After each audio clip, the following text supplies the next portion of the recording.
नमस्कार, स्वागत है आपका हमारे खास कार्यक्रम आपके सितारे में। आपके साथ मैं हूं नितिशा। बाथरूम में दर्पण रखने के क्या क्या नुकसान है, ये हम आज जानेंगे आचार्य जी से। इसके साथ ही हम जानेंगे आज क्या कहती है आपकी राशि और कैसा रहेगा आपका आज का दिन। तो देर कैसी, चलिए शुरू करते हैं आपके सितारे। क्या आप जानते हैं क्या है दर्पण के नुकसान? तो जानिए पंडित वैभव नाथ शर्मा से। बाथरूम में कहाँ रखी दर्पण? आपके सितारे में आप अपनी हर परेशानी का हल प्राप्त कर सकते हैं और आप अपने सवाल भी पूछ सकते हैं। स्टूडियो में हमारा साथ देने के लिए मौजूद हैं विश्वविख्यात ज्योतिषाचार्य और वास्तुशास्त्री पंडित वैभव नाथ शर्मा जी। आचार्य जी, आपका हार्दिक स्वागत है। तो यदि आप भी अपनी कुंडली के ग्रह नक्षत्रों से हैं परेशान या फिर कार्य, व्यापार, परिवार की कोई भी चिंता कर रही है आपको परेशान, तो आप भी हमें कॉल कर सकते हैं। हमारे नंबर्स आपके टेलीविजन स्क्रीन पर फ्लैश किए जा रहे हैं। आप हमसे सीधी बात कर सकते हैं। हमारा टोल फ्री नंबर है 180010263003। आप इस नंबर पर मुफ्त में कॉल करें। इसके अलावा आप हमें हमारे लैंडलाइन नंबर्स 012046463332 और 012046463327 पर भी कॉल करके हमसे सीधी बात कर सकते हैं। और इससे पहले कि हम राशिफल जाने आज का, आचार्य जी से आज का पंचांग जान लेते हैं। तो आचार्य जी, क्या है आज का पंचांग? जी बिल्कुल, आज का पंचांग इस प्रकार है। विक्रम संवत 2070, मास चल रहा है पौष और पौष मास के शुक्ल पक्ष की आज अष्टमी तिथि है। बुधवार का दिन है। नक्षत्र है रेवती, योग है शिव और करण है विष्टि। तो ये था आज का पंचांग और अब बारी है जानने की 12 राशियों का राशिफल, जिसमें बात करेंगे सबसे पहले मेष राशि की। जानेंगे क्या कहते हैं उनके सितारे। मेष राशि वाले जातक लोगों को अपने मित्रों और आपके साथ काम करने वालों के साथ आपको अपने संबंधों को सुधार के रखना चाहिए। अपने निजी जीवन और व्यवसाय को पूरी तरीके से आप अलग रखें तो आपके लिए ज्यादा बेहतर होगा। लोग आपके बारे में आज कुछ गलत विचार बना सकते हैं और उसका सिर्फ एकमात्र कारण है आपका आक्रामक व्यवहार। आपने किसी के साथ कोई आक्रामक व्यवहार कर दिया, किसी को अपशब्द बोल दिए, जिसके चलते आपकी इमेज जो है, आपकी एक जो छवि है वो नकारात्मक बन गई है। आपके बारे में गलत धारणा बन गई है, जिसको आज बदलने की आवश्यकता है। इसलिए आपको आज सुझाव दिया है मैंने कि आप अपने सहकर्मियों के साथ, अपने दोस्तों मित्रों के साथ, मिलने जुलने वालों के साथ अपने संबंध को सुधारने पर, अपनी छवि को सुधारने पर ध्यान दें। आज के दिन को शुभ बनाने के लिए देवी कवच का पाठ कर लेना चाहिए। आज क्रोध करने से बचिए। और चलिए अब जान लेते हैं कि वृषभ राशि वालों का दिन कैसा रहेगा।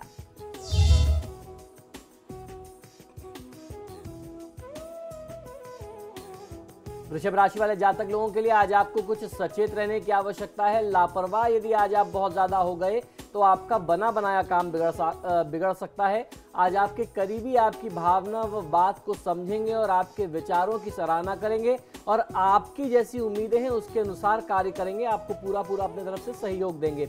आज की दिनचर्या को शुभ बनाने के लिए, क्योंकि अष्टमी तिथि है, श्री काल भैरवाष्टकम का पाठ कर लेना, भगवान श्री भैरव की पूजा आराधना कर लेना आपको बहुत अच्छा लाभ दे सकता है। आज की तिथि में आपको किसी को धन उधार देने से बचना चाहिए। और अब बारी है जानने की कि मिथुन राशि वालों के सितारे आज उनके लिए क्या क्या ला रहे हैं। मिथुन राशि वाले जातक लोगों के लिए आज आपको घर के कामों में ज्यादा ध्यान देने की आवश्यकता है। यानी अपने व्यापार, व्यवसाय, अपनी नौकरी के साथ साथ घर गृहस्थी की जो जिम्मेदारियां हैं उनको भी साथ में आप निभाएं। आज आप किसी से कोई भी वायदा बहुत बड़ा मत करिए, कोई बहुत बड़े कमिटमेंट्स मत करिए। अपने दिल की बात कहने में आपको बिल्कुल भी देर नहीं लगानी चाहिए। मन की जो भावनाएं हैं उन्हें रोक करके मत रखिए। उचित व्यक्ति के समक्ष आप उसे व्यक्त कर सकते हैं। ओम मुनि स्तुत्याय नमः मंत्र का 108 बार जाप कर लेना आपके लिए सर्वोत्तम होगा। किसी गरीब व्यक्ति का या उसकी परिस्थिति का अनादर करना, उसका उपहास करना यानी उसका मजाक उड़ाना यह अन्यथा उचित नहीं है। ऐसा करने से बचिए। और चलिए अब जान लेते हैं कि कर्क राशि के जातक आज क्या करें और क्या ना करें। कर्क राशि वाले जातक लोगों के लिए अपने प्लान में आज आपको आखिरी समय में कुछ बदलाव करना पड़ सकता है। आज की दिनचर्या को आपने जिस तरीके से प्लान किया है आपको हो सकता है उसमें कुछ चेंजेस करने पड़े। अपनी आत्मा की बात सुने और अपने निर्णयों पर आपको भरोसा रखना चाहिए। स्वयं पर विश्वास रख करके काम करेंगे तो आज आपके लिए सफलता निश्चित है। ओम मूषक वाहनाय नमः मंत्र का 108 बार जाप कर लेना आज की दिनचर्या में आ रही समस्त बाधा को दूर करके आपको शुभ ऊर्जा से संचारित करेगा। आज का दिन निवेश के लिहाज से बहुत अच्छा नहीं है, तो अगर कोई इन्वेस्टमेंट की प्लानिंग है तो थोड़ा सा इंतजार करिए। और चलिए अब हम बात करेंगे सिंह राशि की। आचार्य जी से जानेंगे सिंह राशि वालों के सितारे क्या कह रहे हैं आज। सिंह राशि वाले जातक लोगों के लिए अपने घर और ऑफिस के बीच संतुलन बना करके रखना होगा। जोखिम भरा कोई भी काम आज आप न करें तो आपके लिए ज्यादा अच्छा है। पूरी संभावना है कि आज कहीं ना कहीं आप कोई चोट, दुर्घटना या कोई एक्सीडेंट का सामना आज आप कर जाएं, तो इससे आपको बचना चाहिए। इससे बचने के लिए आपको स्वयं अपनी तरफ से भी कुछ एहतियात बरतने चाहिए। जैसे छोटा सा उदाहरण कि वाहन बहुत तेज मत चलाइए। आज किसी से मिलते हैं, बात करते हैं तो बहुत संभल करके बात करिए, क्योंकि दुर्घटना सिर्फ एक्सीडेंट को ही नहीं कहते, किसी भी तरीके की दुर्घटना हो सकती है। आपके कार्य से जुड़ा कोई बहुत बड़ी एक आपको अशुभ सूचना मिल सकती है। तो आज जो भी आप काम करें उसमें थोड़ा सा सचेत रहें और संयमित रह करके काम करें। श्री राधा कृष्ण सहस्त्रनाम स्तोत्रम का पाठ कर लेना आपके लिए सर्वोत्तम होगा। जो भी आज आप निर्णय करें उनमें जल्दीबाजी मत करिए। और अब बारी है छठी राशि यानी कि कन्या राशि की। जानेंगे उनका दिन कैसा रहेगा। कन्या राशि वाले जातक लोगों को आज आपको जो भी कार्य करने हैं उसके बारे में समस्त सूचनाएं, आप आवश्यकता जो भी है, आपकी जरूरत जो भी है उस काम से जुड़ी हुई, उसकी सारी जरूरतें आप पूरी कर लें, सारी सूचना प्राप्त कर लें। फिर उसके बाद आप इस काम को आगे बढ़ाएं तो आपको ज्यादा लाभ मिलेगा। हो सकता है किसी खास मित्र के बारे में आपके मन में कुछ गलत भावना आ जाए, कुछ गलत निर्णय, कुछ विचार आ जाएं, या आपने कुछ चिंतन मनन, कुछ सोच विचार कुछ गलत कर लिया है। ऐसा करने से बचना चाहिए। मित्र के बारे में आप पहले और लोगों से उसके व्यवहार, उसके संबंधों के बारे में समझ लें, फिर कोई निर्णय लें तो ज्यादा अच्छा होगा। ओम सर्व सिद्धि प्रदाय नमः मंत्र का 108 बार जाप कर लेना आपके लिए सर्वोत्तम होगा। आज की तिथि में धैर्य नहीं खोना चाहिए। जो भी कार्य करें पूरे धीरज के साथ, पूरे निष्ठा और ईमानदारी के साथ करें। और इस वक्त कुछ दर्शक हैं जो कि फोन लाइन पर हमारे साथ जुड़े हुए हैं। आचार्य जी उनकी समस्याओं का हल बताएंगे। तो विभा जी हमारे साथ इस वक्त हल्द्वानी से जुड़ी हुई हैं। विभा जी आप अपना प्रश्न करें और साथ ही साथ जन्म विवरण भी दें। सनी जी नमस्कार। नए वर्ष की शुभकामना के साथ साथ आपको आपका बहुत बहुत आभार। आपने मेरी बेटी के बारे में मुझे जो कुछ बताया था वो मैंने किया, उससे मुझे बहुत फायदा हुआ। आगे भी मैं आपसे मार्गदर्शन चाह रही हूँ। पहले तो मैं उसका जन्म विवरण दे दूँ। उसका डेट ऑफ बर्थ है 30 अक्टूबर 1984 और उसका जन्म स्थान हल्द्वानी है और उसका जन्म का समय है सायं 4:30 बजे। अब मैं उसके बारे में पंडित जी 3 प्रश्न आपसे पूछना चाह रही हूँ। सबसे पहला प्रश्न तो मेरा ये है कि उसको विदेश में चली गई है, वहाँ उसको जब नौकरी लगी उसकी पहली तनख्वाह जो थी वो जैसे ही उसको मिली उसने अपने कमरे में रखी और कमरे में से उसके 40,000 रुपए की जो तनख्वाह थी वो चोरी हो गई। तो उसके लिए उसने रिपोर्ट भी की अपने कंपनी से भी, और जहाँ उनको ठहराया गया है वो एयर होस्टेस है। तो ये सब होने के बावजूद भी वो रुपये उसको नहीं मिले। क्या वो मिल सकते हैं या नहीं मिल सकते हैं? पहला प्रश्न तो गुरुजी मेरा ये है आपसे। और दूसरा प्रश्न ये है कि इसकी शादी कब और कहाँ होगी? जी देखिए, जहाँ तक आपने इनके धन चोरी जाने की बात कही है उसके वापस आने की संभावना कम दिखाई देती है। इनकी कुंडली के अनुसार इनकी कुंडली में राहु की महादशा में बुध की अंतर्दशा चल रही है और ऐसा संयोग बनता है कि कहीं ना कहीं कोई क्षति हो जाए, कोई नुकसान हो जाए। बेहतर ये होगा कि ये स्वयं भी, क्योंकि देखिए इनका भी पेशा जो है वो बहुत व्यस्त रहने वाला है, कोई एक सेट रूटीन नहीं होती है। क्योंकि मैं बहुत अच्छे से समझ सकता हूँ एक फ्लाइट से जुड़े हुए या एयर होस्टेस की जो रूटीन होती है, क्योंकि इनकी फ्लाइट का कोई समय नहीं होता। कभी आपको सुबह की फ्लाइट मिल जाती है, कभी आपको 24 घंटे साथ रहना पड़ता है फ्लाइट में कैप्टन के साथ। तो इस तरीके से इनको अपनी एक रूटीन सेट करनी होगी। रूटीन सिर्फ पूजा के लिए सेट करनी है। पूरे 24 घंटे में जब भी समय मिल जाए ये एक पाठ हनुमान चालीसा और एक पाठ दुर्गा चालीसा करें तो ये जो राहु और बुध का समावेश है निश्चित तौर पे इनको बहुत अच्छा फायदा दे सकता है। और इनका जो पैसा चोरी गया है ये निश्चित तौर पे कहीं ना कहीं किसी व्यक्ति ने अपने उपभोग को, अपने विलास को पूरा करने के लिए पैसा चुराया। क्योंकि इनकी कुंडली का जो संयोग है वह शुक्र के साथ, केतु का संयोग, उस पर राहु की दृष्टि, तो वो दिखता है किसी ने अपने ऐशो आराम को पूरा करने के लिए इनको इतनी बड़ी क्षति दे दी है, तो उस क्षति की भरपाई आगे की जा सकती है। इस पैसे के मिलने की संभावना कम है। अभी सुझाव यही होगा कि आप देवी दुर्गा की आराधना करने को इनको बताएं। जहां तक विवाह की बात है तो विवाह का समय भी अब निकट आ रहा है। और इस वक्त शिवांगी हमारे साथ कोटद्वार से जुड़ी हुई हैं। शिवांगी जी, आप अपनी समस्या बताएं और साथ ही साथ जन्म विवरण दें। पंडित जी प्रणाम। जी नमस्कार, बताइए। पंडित जी, मैं अपने भाई के बारे में पूछना चाहती हूँ जी। उसकी डेट ऑफ बर्थ है 4 जुलाई जी 1996 जी। और समय है 7:05 कोटद्वार। सुबह का है या शाम का समय है? सुबह का। जी जी, वो 12th में है और उसका पढ़ने में बिल्कुल मन नहीं लगता, और मैं ये भी पूछना चाहती हूँ कि वो किस फील्ड में जाएगा। जी बिल्कुल। देखिए, वर्तमान दशा को देखते हुए निश्चित तौर पे कहा जा सकता है कि इस जातक की पढ़ाई में बहुत सारी बाधाएं आएंगी, एकाग्रता को लेकर के, कंसंट्रेशन को लेकर के, और कहीं ना कहीं से पढ़ाई में विघ्न भी आएगा। और जरा सी अगर लापरवाही ज़्यादा रह गई तो इनका ये वर्ष भी, ये साल भी खराब हो सकता है। तो इनको ये बात आपको समझाना चाहिए, इनको एक चेतावनी ज़रूर दे देनी चाहिए। जहाँ तक आगे आने वाले भविष्य की बात है तो वर्तमान की परिस्थितियाँ बहुत अच्छी नहीं दिखाई देती, लेकिन इनका आगामी भविष्य बहुत उज्जवल है।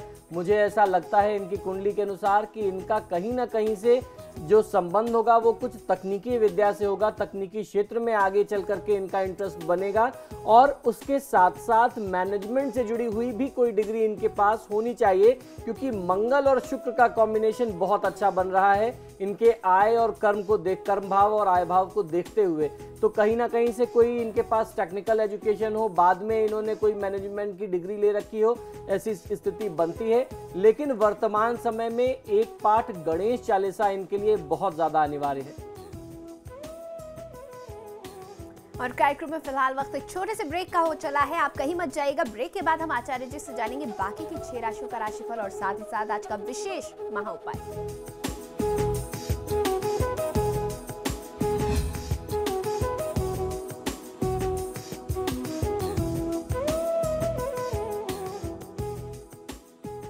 ब्रेक के बाद आप सभी का एक बार फिर स्वागत है। आचार्य जी से हम राशिफल जानेंगे और बात करेंगे तुला राशि की। तुला राशि वाले जातक लोगों को आज की तिथि में आपको तनाव लेने की बिल्कुल भी आवश्यकता नहीं है। हो सकता है आज कोई आपको ठगने या बेवकूफ़ बनाने का प्रयास करे, आपको बरगलाने का प्रयास करे, तो आपको अपने सामान्य ज्ञान का प्रयोग करना है और कुछ नहीं करना है। बुद्धि विवेक से काम लीजिए, दिन अच्छा जाएगा। ओम सर्वरी प्रियाय नमः मंत्र का 108 बार जाप कर लेना आपके लिए सर्वोत्तम होगा। आज वाहन का प्रयोग बहुत तेज गति में न करें। और अब बारी है जानने की कि वृश्चिक राशि वालों का दिन कैसा रहेगा। वृश्चिक राशि वाले जातक लोगों के लिए कभी कभी आप रिस्क उठाने से डरते हैं, लेकिन आज कुछ जोखिम लिया जा सकता है। आज परिस्थितियां, ग्रहों की परिस्थितियां आपके अनुकूल हैं। जल्दीबाजी में कोई काम न करें, अन्यथा कोई बहुत बड़ा नुकसान भी संभावित है। ओम सर्वतनयाय नमः मंत्र का 108 बार जाप कर लेना आपके लिए सर्वोत्तम होगा। आज के दिन, आज की तिथि में आपको किसी को धन उधार देना नहीं चाहिए। और आचार्य जी धनु राशि। जी बिल्कुल। धनु राशि वाले जातक लोगों को आज आपको अपने करियर में बहुत कुछ पाने के अवसर मिल सकते हैं। आज कोई आपके सुझाव चाहता है, आपको उसकी मदद अवश्य करनी चाहिए, उसकी सहायता आप जरूर करिए। आज के दिन को शुभ बनाने के लिए ओम समाहिताय नमः मंत्र का 108 बार जाप कर लेना आपके लिए सर्वोत्तम होगा। आज क्रोध मत करिए। और अब जानेंगे मकर राशि वालों की सितारे क्या कह रहे हैं आज। मकर राशि वाले जातक लोगों के लिए आज आपका दिन थोड़ा उतार चढ़ाव से परिपूर्ण हो सकता है। आज किसी से ऐसा वायदा न करें जो आप पूरा नहीं कर सकते। आज के दिन को शुभ बनाने के लिए ओम सर्व सिद्धि प्रदायकाय नमः मंत्र का 108 बार जाप कर लेना आपके हित में होगा। आज घर आए हुए व्यक्ति को खाली हाथ विदा मत करिए। और चलिए अब जान लेते हैं कुंभ राशि वालों के सितारे क्या कह रहे हैं। कुंभ राशि वाले जातक लोगों के लिए आज आपकी लाइफ में कोई बहुत बड़ा बदलाव हो सकता है। इस बदलाव के लिए आपको तैयार रहना चाहिए। मित्र और परिवार के साथ आज मौज मस्ती कर सकते हैं। आज आपको एक अच्छा अवसर मिलेगा। आज का दिन बहुत अच्छा बीतने वाला है। ओम सर्वात्मकाय नमः मंत्र का 108 बार जाप कर लेना आपके हित में रहेगा। आज की तिथि में मांसाहार और मद्यपान के सेवन से, प्रयोग से बचना चाहिए। और अब बारी है आखिरी राशि यानी कि मीन राशि। मीन राशि वाले जातक लोगों के लिए पिछले दिनों शायद कुछ ऐसा हुआ जिससे आप कुछ मायूस हो गए थे। आज सब कुछ शुभ व लाभ से परिपूर्ण होने वाला है। जो कुछ भी नुकसान हुआ, जो भी क्षति की स्थिति थी, आज उसकी भरपाई हो सकती है। करियर के लिहाज से आज का दिन अच्छा रहने वाला है। ओम साम घोष प्रियाय नमः मंत्र का 108 बार जाप कर लेना आपको बहुत अच्छा लाभ दे सकता है। बड़े बुजुर्गों का दिल नहीं दुखाना चाहिए। ऐसा कोई भी कार्य, कोई भी कृत्य न करें जिससे उनकी भावनाओं को ठेस पहुंचे। तो ये था 12 राशियों का आज का राशिफल और अब बारी है आज के महा उपाय की, जहां आचार्य जी हमें बताएंगे कि दर्पण के नुकसान क्या क्या हो सकते हैं। जी बिल्कुल, देखिए हर टॉयलेट में, हर बाथरूम में, हर स्नानागार में दर्पण जरूर होता है, यानी मिरर जरूर होता है। आपको ये जानना आवश्यक है कि अगर ये मिरर, ये दर्पण का प्रयोग सही नहीं किया गया, इस शीशे का प्रयोग सही नहीं किया गया, तो ये आपको बहुत बड़ा नुकसान भी दे सकता है। बाथरूम घर का एक बहुत महत्वपूर्ण हिस्सा होता है। हर दिन की शुरुआत आमतौर पर कोई भी व्यक्ति यहीं से करता है, क्योंकि सुबह उठते ही सबसे पहले उसे फ्रेश होने के लिए बाथरूम जाना पड़ता है। इसलिए जरूरी है कि बाथरूम सुंदर दिखे, इसके साथ साथ सकारात्मक ऊर्जा भी प्रदान करने वाला हो। जब आप नहा करके निकलते हैं, दिन को आरंभ करते हैं, तो आप शुभ ऊर्जा के साथ घर से निकलें, दिन को शुरू करें। इसकी शुरुआत आपके स्नानागार, आपके बाथरूम से, आपके टॉयलेट से ही होती है। यही कारण है कि बहुत से ऐसे लोग हैं जो बाथरूम में टाइल लगवाते हैं और कई एक्सेसरीज से बाथरूम को सजा करके भी रखते हैं। फेस वॉश करने के बाद अथवा स्नान करने के बाद खुद को देखने के लिए बाथरूम में लोग दर्पण लगाते हैं। चीनी वास्तु विज्ञान, जिसे हम फेंग शुई कहते हैं, इसके अनुसार बाथरूम में दर्पण लगाते समय इस बात का ध्यान आपको रखना बहुत ज़्यादा आवश्यक है कि ये जो दर्पण है, ये दरवाजे के ठीक सामने नहीं हो, यानी आपके टॉयलेट का जो डोर है उसके ठीक सामने दर्पण नहीं होना चाहिए, कदापि नहीं होना चाहिए। ये फेंग शुई का एक बहुत महत्वपूर्ण नियम है। दर्पण का काम होता है परावर्तन, यानी रिफ्लेक्ट करना। जब हम बाथरूम में प्रवेश कर रहे होते हैं तो हमारे साथ सकारात्मक और नकारात्मक, यानी पॉजिटिव और नेगेटिव दोनों ही ऊर्जाएं साथ साथ बाथरूम में प्रवेश करते हैं। जब हम सोकर के उठते हैं तब नकारात्मक ऊर्जा की मात्रा अधिक होती है। दरवाजे के सामने दर्पण होने से, यानी वहाँ पे शीशा होने से, हमारे साथ जो भी ऊर्जा बाथरूम में प्रवेश करती है वह वापस घर में लौट आती है, यानी आपके बेडरूम में वो नेगेटिविटी वापस आ जाती है। दर्पण के नकारात्मक प्रभाव को दूर करने के लिए बाथरूम में दर्पण इस प्रकार से लगाया जाना चाहिए ताकि इसका रिफ्लेक्शन बाथरूम से बाहर की ओर न हो।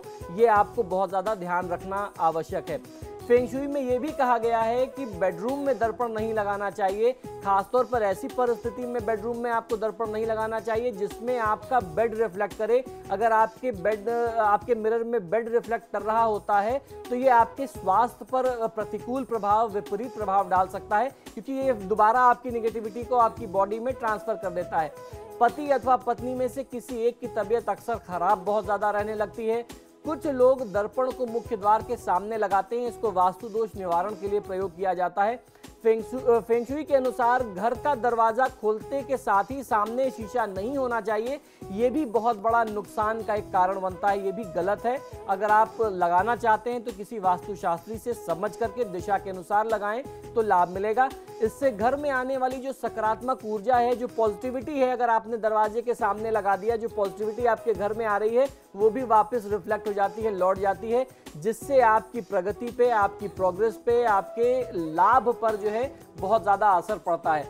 और हमारे जो वास्तुशास्त्र की बात करें, अभी तक तो मैंने आपको फेंग शुई का सिद्धांत बताया। हमारा जो अपना भारतीय वास्तुशास्त्र है, भारतीय वास्तुशास्त्र के नियम के अनुसार जब भी आप शीशा लगाते हैं तो उत्तर या पूर्व की दीवार पर लगाना चाहिए, चाहे वो आपका टॉयलेट हो या आपके अपने घर में कहीं लिविंग रूम में आपको लगाना है, खुद को तैयार होने के लिए लगाना है अपने घर में, आपको एक शीशा जरूर चाहिए। तो आप हमेशा ट्राई ये करिए कि नॉर्थ की वॉल पर या ईस्ट की वॉल पर उसके साथ लगाया जाए आपका ड्रेसिंग टेबल, तो बहुत अच्छा होता है। अगर आपको मजबूरी में अपने बेडरूम में रखना पड़ता है तो आप उसको कवर करके रखें। जब आपको तैयार होना है, आपने पर्दा हटाया, खुद तैयार हो गए और फिर उसके बाद कर्टेन डाल दिया, इससे जो रिफ्लेक्शन का जो उसका एक नुकसान है शीशे का, उससे आप बच जाते हैं। और आचार्य जी, इस वक्त कुछ दर्शक हैं जो आपसे अपनी समस्याओं का निदान चाहते हैं। सुंदर हमारे साथ हरिद्वार से जुड़े हुए हैं। आप अपना प्रश्न करें और साथ ही साथ जन्म विवरण जरूर दें। हेलो जी बताइए। हाँ, मैं सोमदत्त शर्मा बोल रहा हूँ हरिद्वार से। सर, इस लड़के के बारे में पूछना था आपने। जी बिल्कुल बताइए। हाँ, लड़के का नाम है पुष्पेंद्र कुमार, जन्म तिथि है 14 सितंबर 1989 जी। और टाइम है 7:30 बजे। सुबह का या शाम का? जन्म का समय ये सुबह का है या शाम का है? ये सुबह का है पंडित जी जी बिल्कुल। देखिए, इस जातक की जन्म पत्रिका के अनुसार बृहस्पति की महादशा में शुक्र की अंतर्दशा चल रही है। समय बहुत अच्छा है। बृहस्पति इनकी कुंडली में चौथे और 7वें भाव का स्वामी है। शुक्र इनकी कुंडली में दूसरे और 9वें यानी भाग्य स्थान का स्वामी है। तो वर्तमान समय में यदि ये जातक या इसके परिवार के लोग, इनके परिजन इस व्यक्ति के लिए भगवान विष्णु और माँ लक्ष्मी की आराधना नियमित तौर पे करते हैं तो निश्चित ही कह सकता हूँ कि बहुत अच्छा लाभ इस जातक को अपने आने वाले समय में मिल सकता है। और इसके साथ ही इस कार्यक्रम में फिलहाल इतना ही। आचार्य जी, आप हमारे स्टूडियो में आए, बहुत बहुत धन्यवाद। धन्यवाद। और फिलहाल हमें दें इजाजत। खबरों के लिए देखते रहिए समाचार प्लस।